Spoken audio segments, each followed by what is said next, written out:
3 years ago, I married Claire Summers, the undisputed Golden Girl of Chicago. She had one strange obsession, her vintage guitar. No one was allowed to touch it. That pre-war Martin, which she called the Starlight, was more precious to her than anything. Even I, her husband, could only admire it from a distance. Until today, I walked into her music room and saw the new guitar tech she'd hired. His hands were all over it, caressing the strings of the Starlight. And Claire was sitting right there, watching him with a soft, gentle expression I hadn't seen in years. Care to explain this? I asked, my voice dangerously calm as I held up my phone, displaying the picture. If it hadn't been for a random tip from one of my corporate security guys, I never would have known. For 3 years, that music room had been Claire's sacred space, off limits to everyone. Touching her guitar was unthinkable. Yet this new guy, Leo Vance, had not only done it, but he'd also posted a picture on his Instagram feed. The caption read, "Finally got my hands on the legendary Starlight. Worth the wait." Leo was stunned by my directness. After a beat, he plastered on a smile. "Mr. Sterling, the guitar's intonation was a bit off. Mrs. Sterling asked me to come in and make some adjustments." He gestured to a small box, and to put on a fresh set of strings. My brow furrowed. "She asked you to change the strings?" My first instinct was disbelief. What could possibly be so urgent that she couldn't do it herself? And what kind of relationship did they have that she would grant an outsider access to her most prized possession? But the empty music room and Leo's confident smirk forced me to accept the reality of it. He took a step closer, his tone dripping with false sincerity. "You can ask her yourself if you don't believe me." Those simple words were laced with triumph. In that moment, it felt like a physical blow to the chest. A guitar tech who had been in our home for barely a month could waltz into a place forbidden to all others. Every flicker of expression on Leo's face was a boast, a declaration that he was no different from the man of the house. And me? I was just a utility, a functional part of her life, a necessary inconvenience she was forced to endure. I stood there in silence for a long time, a wave of exhaustion washing over me. Maybe it was time to reevaluate this marriage. If she was this unhappy, perhaps the kindest thing to do was let her go. "Are you not aware that this is your employer's private music room?" I pressed. "Answer me." My mind was screaming at me to stay calm, that this nobody wasn't worth the anger. But my face had already hardened, my gaze turning sharp enough to pin him to the wall. Leo's smile faltered, a flash of embarrassment crossing his face before he started apologizing profusely. "I'm sorry, sir. It was an oversight. Please forgive me. I promise I won't post any more photos without Mrs. Sterling's permission." At his words, my fingers trembled, an involuntary reaction. More photos? He was already planning it next time? Leo bowed his head, saying nothing more, but the air was thick with his defiance. A cold smile touched my lips. I pushed the glass of water on the table toward him. "We don't reuse disposable cups. Throw it out." I paused for effect. "Then, you can leave." "Of course. Don't misunderstand," I said, my smile widening. "I mean you're fired. You'll receive a standard severance package." Leo's head snapped up, his face shifting from red to white, his features twisting in disbelief. "Mr. Sterling, what did I do that was so wrong?"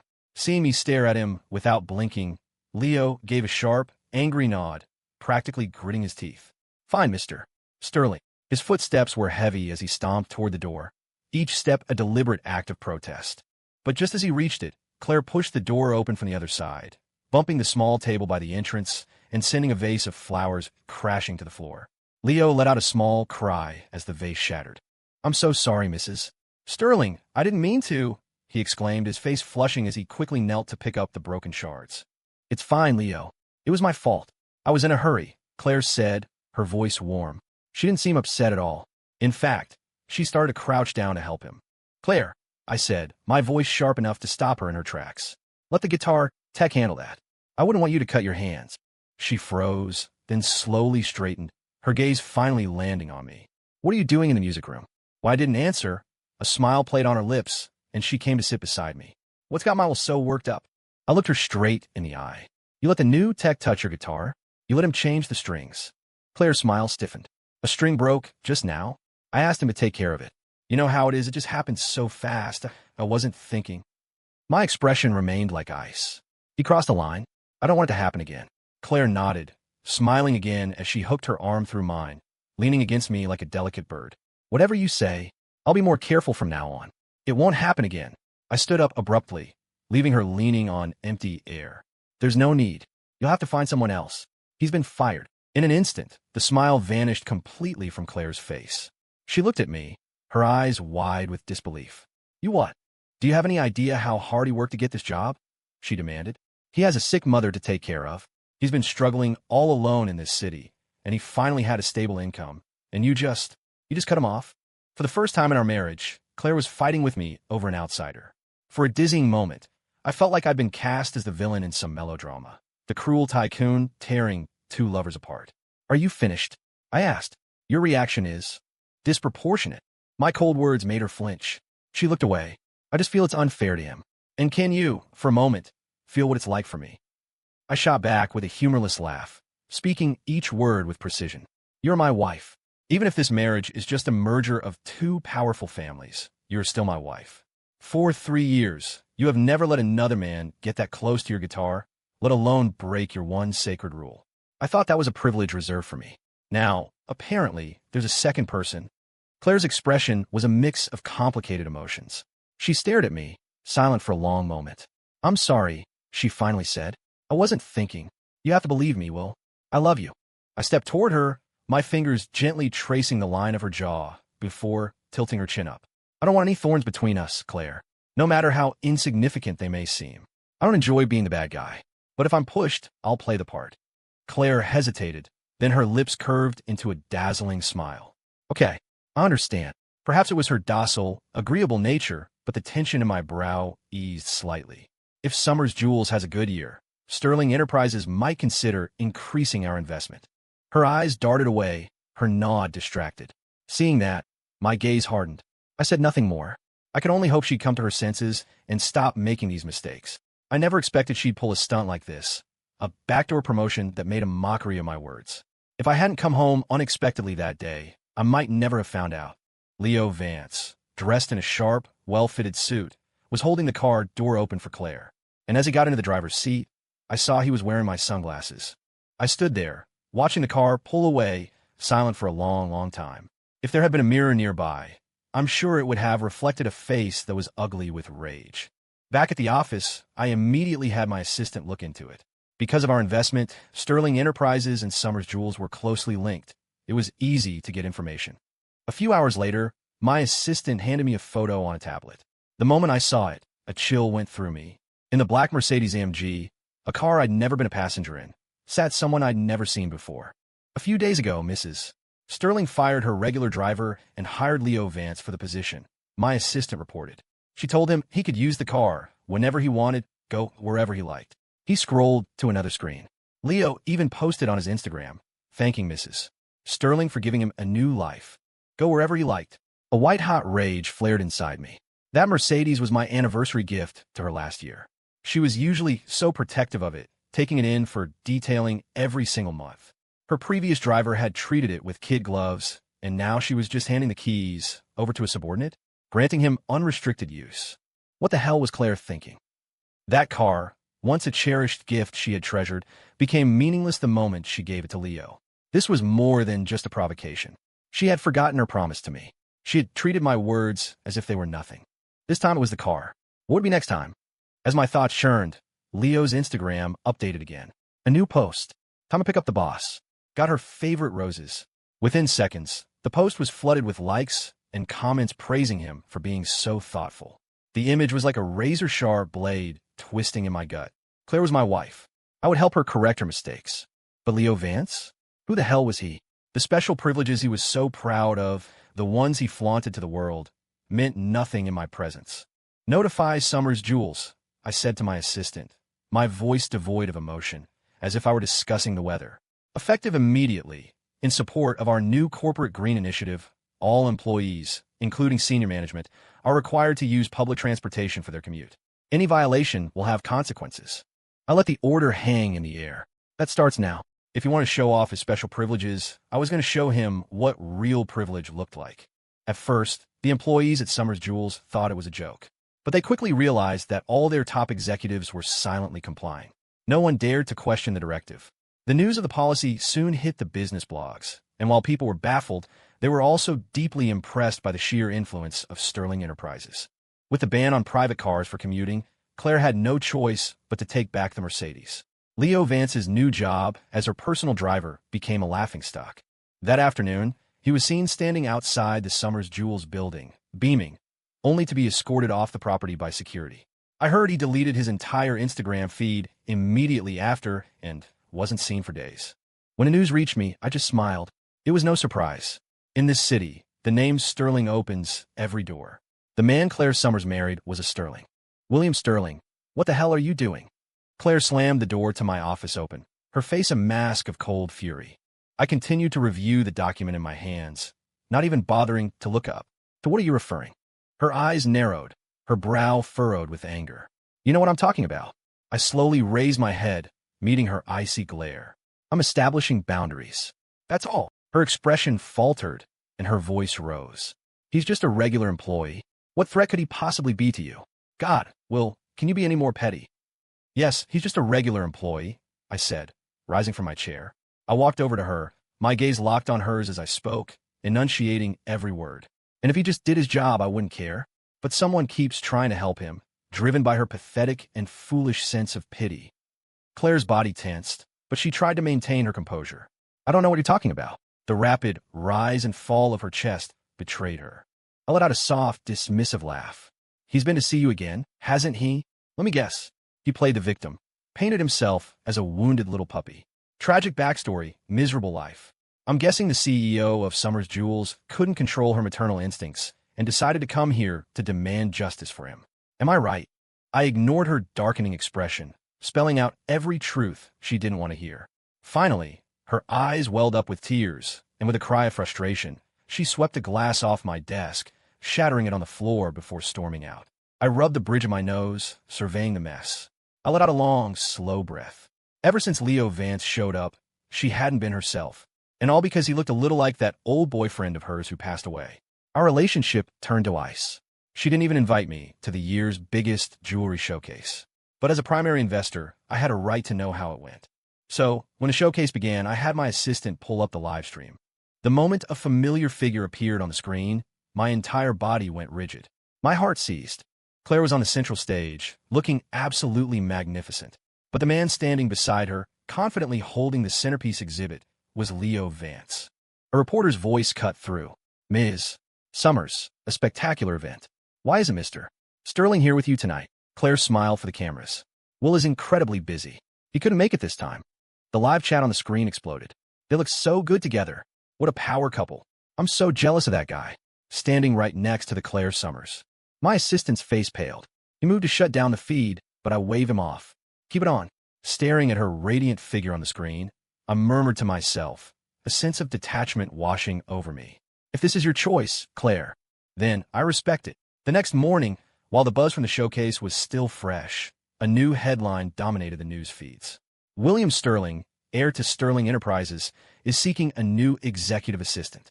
Exceptional candidates will be offered residence at the Sterling estate. Less than half an hour after the announcement went live, my assistant called, his voice laced with panic. Mr. Sterling, you have a problem. Mrs. Sterling just stormed into your office. She's not stable. In the background, I could hear a hysterical voice screaming. William Sterling, if you don't give me an explanation today, I will smash up your whole damn office. Everyone in the company knew that Claire Summers, the wife of the Sterling heir, had a temper. When I walked in my office, I glanced impassively at the shards of a porcelain vase on the floor. That was expensive. Did you really have to smash it? William Sterling, she practically roared, her eyes blazing with fury. Have you no shame? My showcase just ended, and you immediately launched this. This contest for a new assistant? Are you doing this just to spite me? My face remained a blank mask. I found a clean corner of my sofa to sit down. Hiring an assistant is my prerogative. Are you going to interfere with that too? Your prerogative. Claire was trembling with rage. Do you even see me as your wife anymore? You're holding a public beauty pageant in your office. Do you have any idea what people will say about me? How they'll talk? A cold smile touched my lips. So you do remember that you're my wife. At the showcase, you and Leo seemed to be having a wonderful time, laughing it up for the cameras. Her face flushed with anger. I wouldn't have had to go to such lengths if you hadn't been systematically trying to destroy him. He's a pariah at the company now, and it's all your fault. I gave him a job as a guitar tech. You fired him. I let him drive my car. You banned everyone from driving. She gritted her teeth, her words dripping with resentment. How much further are you going to push him? I instinctively leaned back, a flicker of disbelief in my eyes as I looked at her. For a moment, I didn't recognize the woman in front of me. Where was the elegant, refined Claire I had married? It was as if everything had been thrown into chaos the day Leo arrived. Fine, I said. You keep defending him. You're so concerned about Leo. If that's what you want, you can have him. I took a deep breath, my expression hardening into a calm resolve. Go find him. As of now, you're free. Claire froze, the words she was about to say dying on her lips. What did you say? You didn't understand? I'll say it again. From this moment on, Claire Summers, you are no longer. William Sterling, you bastard, she cut me off. With a choked cry, she grabbed the back of the sofa for support, her eyes turning redder by the second. How could you say something so cruel? I didn't answer. I just turned and looked out the window. Suddenly, I felt a rush of her perfume as a pair of slender arms wrapped tightly around me from behind. I'm sorry, she whispered, her voice panicked, her eyes filled with fear. I was wrong. I won't fight with you over him anymore. I promise. Forgive me. I'll make you feel secure again. Just trust me. I sighed, a deep sadness settling in my eyes. A compromise extracted under duress. How long could that possibly last? My assistant told me that Leo had approached Claire more than once, tearfully recounting his hardships. But each time, Claire just shook her head and walked away without a word. I could only imagine his plan to leverage her sympathy had failed, and his arrogant personality had surely earned him plenty of enemies. His future didn't look bright, but I could see the resentment in Claire's eyes. It was there in her silence when she came home from work, in the cold distance during the moments that should have been ours alone. I knew it would only take a single spark to ignite the anger smoldering inside her. That spark appeared when I was taking Claire to her parents' house for dinner. Just as we were leaving my office building, Leo stumbled into view. He staggered a few steps, then coughed up a spray of blood before collapsing onto the pavement. Claire screamed. She ran to him, her face a mask of panic. Leo, what's wrong? I don't know, he rasped, his eyes wide with pain as he shook his head. I just ate the catered lunch from the office. And then I started to feel sick. At those words, my eyebrows shot up. I had a very bad feeling about this. Sure enough, Claire's head snapped toward me, and she forced out a single, furious sentence through clenched teeth. Look what you've done. I frowned, ready to defend myself, but she wasn't listening. She was already helping Leo into an ambulance. Our family dinner was ruined. It wasn't until midnight that Claire returned home, dragging her exhausted body through the door. The moment she was inside, she unleashed a torrent of rage. Did you give the order? To feed him spoiled food? She screamed.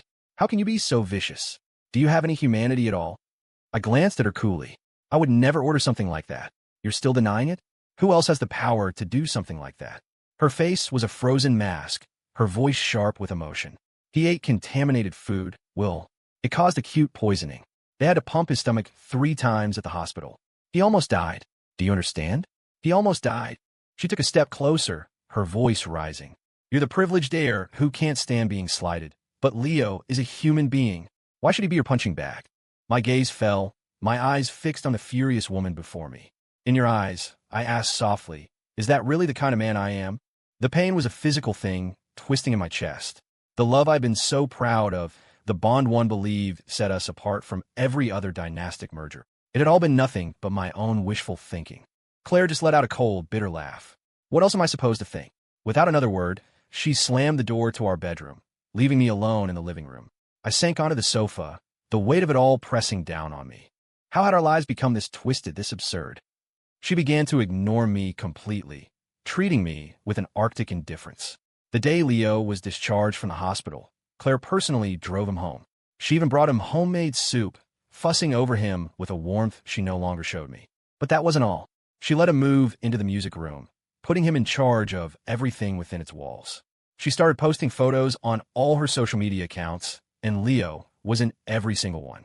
That black Mercedes-AMG was now his personal car. Every morning, its familiar roar echoed through the corporate campus. She was waging a war, using her actions to broadcast her defiance. I chose silence. I gave no response. And so, she escalated. She went shopping with him, bought him new clothes, and started staying out all night for days at a time. On his Instagram, his name for her changed from Ms. Summers to simply Claire. She paraded it all in front of everyone, completely indifferent to the rumors spreading like wildfire online. The breaking point came the day Leo showed up at our front door, holding a diamond necklace he said was a gift for Claire. I couldn't take it anymore.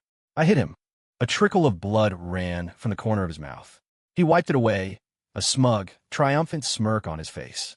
I know you're pissed, Mr. Sterling. Go on. Hit me again. I won't even fight back. I raised my fist again, but an furious voice from behind me stopped me cold. If you touch him again, I swear to God, I will call the police. In the next second, Claire had stepped in front of Leo, shielding him with her own body before helping him away. I will never forget the look she gave me as she left. It was cold, filled with disgust. My fists clenched, my teeth grinding with a helpless rage. But then, just as quickly, my hands relaxed. If this was her choice, then I would respect it. But I could not tolerate her putting Leo in charge of our latest joint venture. Who was Leo Vance? A man who had schemed his way into her life. He had no business managing a project of this scale. If it only involved Summers' jewels, I wouldn't have cared. But now, the interests of Sterling Enterprises were at stake. I had to intervene. I pushed open the door to Claire's music room and immediately regretted being there. It was the same familiar space, but now there was a desk set up next to her vintage guitar. Leo was sitting there, engrossed in a stack of documents. When the door opened, he merely glanced up, shot me a bored look, and then went back to his work. The faint smile on Claire's face vanished, replaced by a cool, indifferent mask. You needed something?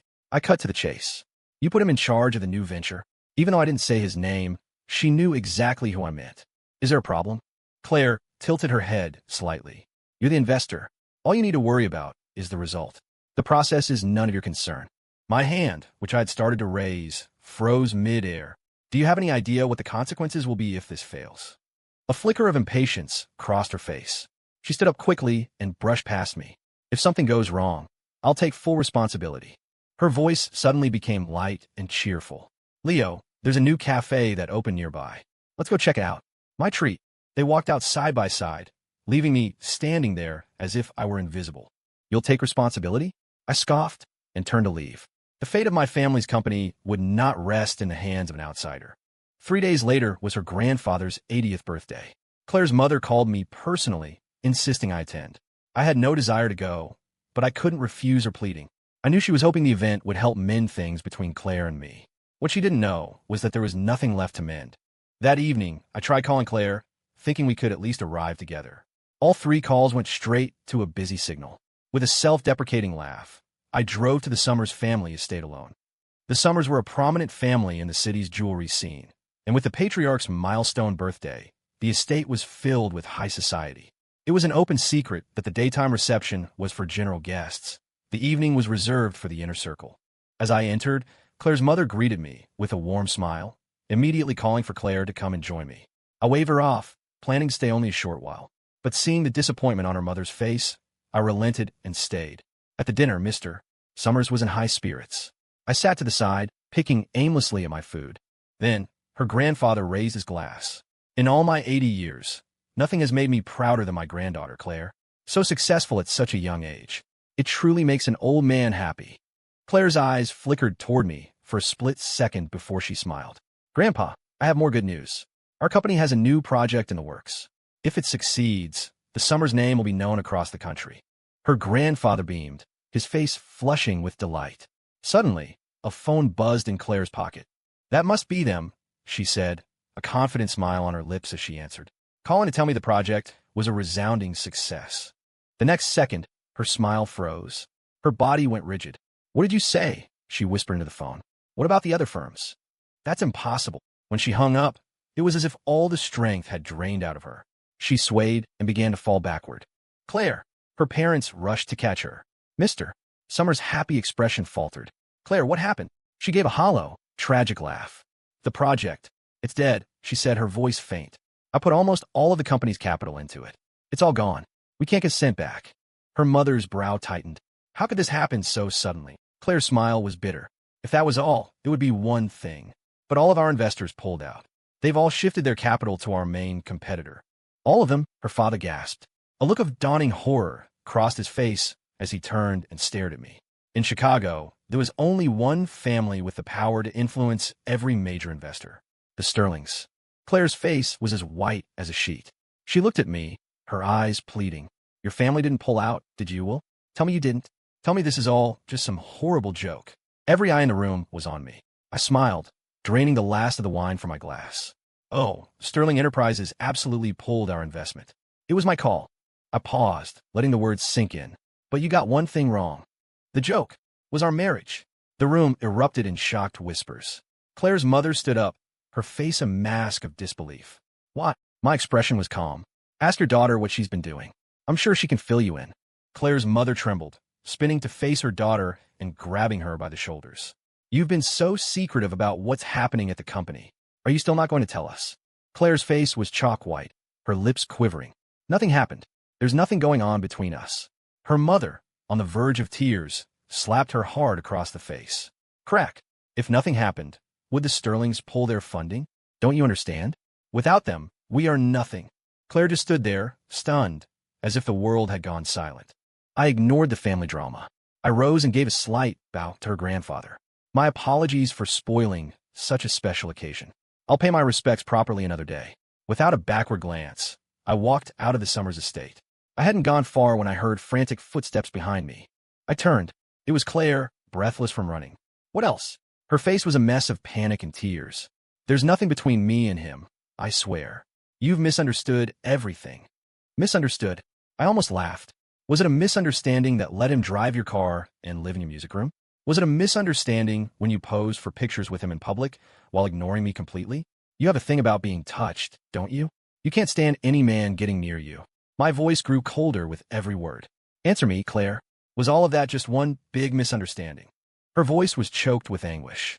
She grabbed for my hand, pleading, just listen to me, we can talk this out. But you can't pull your investment. It will destroy my family. I paused, my gaze falling on her for a long moment before a cynical smile touched my lips. So now you're scared? Where was this fear before? She opened her mouth to say more, but I slammed my car door shut, the sound making her jump. The engine roared to life, kicking up a cloud of dust. In my rearview mirror, I saw her collapse onto the pavement, her body shaking with sobs. She was no longer the girl whose tears could summon a savior. The next morning, Claire was in my office. Her eyes were red and swollen, her expression exhausted. She wrung her hands nervously. The moment she saw me, her eyes lit up and she stood. Will. Enough. I held up a hand, my voice flat and final. If you're about to say something in an attempt to salvage this relationship, I suggest you save your breath. I gave you chances. You threw them away. I'm sorry, but we're done. The color drained from her face. She staggered back as if she'd been physically struck. Don't leave me, please. I know I was wrong. I'm so sorry. I gave a cold laugh and opened the door. Ms. Summers, I have work to do. Please leave. She was trembling like a leaf, her face a mess of conflicting emotions before her eyes rolled back in her head, and she fainted. When she woke up, the first name she called was mine. Her mother, sitting by her hospital bed, could only shake her head sadly. Wake up, honey. He doesn't want you anymore. No, he loves me. He would never leave me. I have to find him. I have to explain. Claire was frantic, trying to get out of bed. Her mother stopped her by holding out a folder. Claire froze, her face turning to ash. At the top of the page, 5 words were typed in stark black ink, a blade straight through her heart. Petition for dissolution of marriage. If you don't sign this, her mother said softly, he'll take you to court for adultery. Just sign it, sweetheart. But Claire refused. She ran out of the hospital to find me. When my assistant wouldn't let her in, she threatened to jump from the roof. After that, she started following me everywhere, trying to serve me tea, do my laundry, cook my meals. I told her countless times, coldly, to get lost. She would just smile sadly and shake her head. As long as there's even the slightest chance you might forgive me, I won't give up. I grew irritated, annoyed by her constant presence. She would then obediently retreat, standing silently in the distance, no longer crying or making a scene. I once locked her out of the penthouse for an entire night. She just curled up in the hallway and waited until morning. She thought she could erase the damage by doubling down on her affection. But some bridges once burned stay burned. In the end, Claire signed the divorce papers. She must have finally understood that it was hopeless. A month later, I went back to our old home to pack the last of my things. And there, at the front door, was the one person I never wanted to see again, Leo Vance.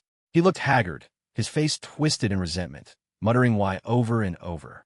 Claire looked just as bad, her heavy makeup failing to hide the dark circles under her eyes. Then they saw me. Leo's face contorted with rage. Are you happy now? He snarled, lunging at me. The outcome was predictable. He ended up on the ground, cursing me through a split lip. Claire's expression was unreadable. She just stared at my face for a long moment before quietly handing me the signed agreement. Looking down at her signature, I felt a sudden, profound sense of release. 3 years of tangled love and resentment, all gone in an instant. We stood there, our eyes meeting with nothing left to say. As I was leaving, she called out my name. "Take care of yourself, Will." I turned slightly, a genuine smile touching my lips for the first time in a long time. "You too, Claire." By that afternoon, news that Leo Vance had been fired was all over the company. So was the evidence that he had been abusing his position and embezzling funds for months. If the project hadn't collapsed, no one might have ever discovered that he had siphoned off millions of dollars. His reputation was ruined. He was arrested and blacklisted from the entire industry. Even if he got out of prison one day, no company would ever touch him. As for Claire, the collapse of her company's finances sent the Summers family into a tailspin, nearly bankrupting them. The once untouchable CEO of Summers Jewels became just another entrepreneur, scrambling for partners, working day and night. Later, I heard she went to the Sun Belt looking for new opportunities and got caught in an investment scam, barely making it back. From the moment she signed that agreement, our lives diverged on separate paths, destined never to cross again. Meanwhile, a proposal for a new project landed on my desk, one that promised to take Sterling Enterprises to even greater heights. I took a sip of tea, the delicate aroma lingering on my tongue. Outside my window, the sun was rising, painting half the sky in brilliant strokes of red and orange. And for the first time in a long time, I smiled. A wide, honest smile. The world was vast and bright, and the future was once again full of hope. My story had reached an end, but my life was just beginning. It was time to find my own happiness.